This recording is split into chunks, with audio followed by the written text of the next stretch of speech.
دوستان عزیزم درود و مهر، امیدوارم حال دلتون عالی باشه. اگه فکر میکنی عدسی یک غذای ساده است، این عدسی اصفهان رو امتحان کن. یه صبحونه سنتی و خوش‌عطر که طعمش فراموش نشدنیه.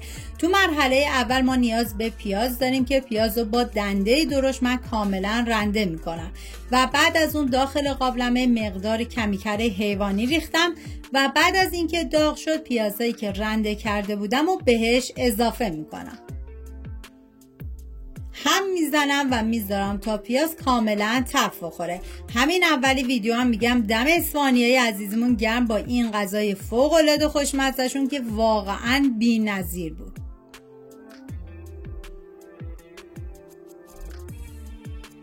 و حالا توی این فاصله تا پیاز سرخ میشه ما نیاز به سیب زمینی داریم که سیب زمینی رو با دنده درشت کاملا رنده میکنم. دوستان عزیزم من اندازه های دقیق تک تک مواد رو داخل دیسکریپشن نوشتم. و حالا نوبت اضافه کردن ادویه ها هستش. زردچوبه، فلفل سیاه، نمک، پودر گشنیز و ادویه کاری. هم میزنم و میذارم ادویه ها تف بخورن و عطر ادویه ها آزاد بشه.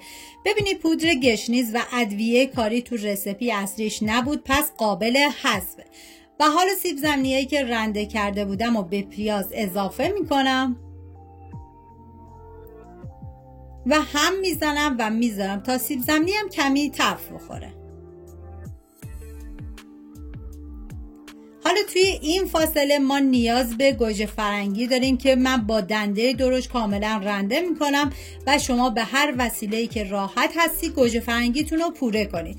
فقط نکته مهم این که برای این غذا به هیچ عنوان نباید از رب گوجه فرنگی استفاده بشه. و حالا پوره گوجه فرنگی رو به بقیه مواد اضافه میکنم، هم میزنم و میذارم تا کاملا تف بخوره.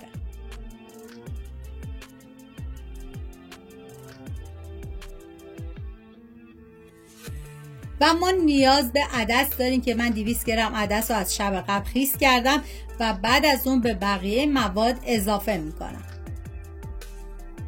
هم میزنم تا همه مواد با همدیگه مخلوط بشن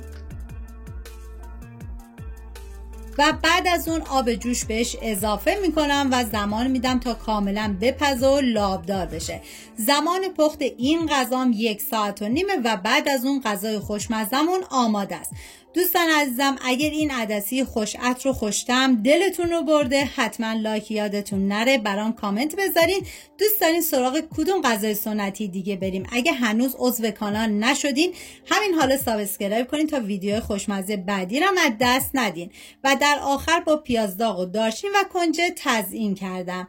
اینم از عدسی اصفهان خوشمزه ما. امیدوارم درست کنید در کنار خانواده از خوردنش لذت ببرید. تا یه خوشمزه دیگر، بدرود.